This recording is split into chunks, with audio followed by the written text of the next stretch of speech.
BJP Ram মন্দির, তার পাল্টা তৃণমূলের জগন্নাথ মন্দির। জগন্নাথ মন্দির যে হবে সরকারি টাকায়, আপনার কাছে পারমিশন নিয়েছিল? মুসলমান সমাজকে জিজ্ঞেস করেছিল কেন জগন্নাথ মন্দির আপনার টাকায় হবে? সরকারের টাকা তো আপনারও টাকা, আপনার টাকা আপনার অনুমতি নেওয়া দরকার নেই।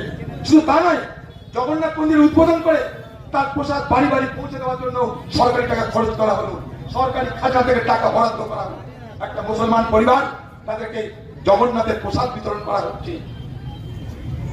ধর্মীয় ভাবে সে গ্রহণ করবে গ্রহণ তার ব্যাপার, কিন্তু জোর করে তার উপরে আমি একটা মন্দিরের প্রসাদ চাপিয়ে দিতে পারি না। যদি কোনো হিন্দুকে বলা হয় যে কুরবানির খাসির গোশত তোমার বাড়িতে পৌঁছে দেবে, তুমি খাও, হিন্দু সেটা বিরক্ত হবে। ঠিক একইভাবে একটা মুসলমানকে যদি বলা হয় মন্দির জগন্নাথ মন্দিরের প্রসাদ তোমার বাড়িতে পাঠানো হবে, তুমি খাও, সেও কিন্তু দুঃখ হবে, সেও বিরাট ভাবে হবে। বাংলার মুখ্যমন্ত্রী পরোয়া করে না।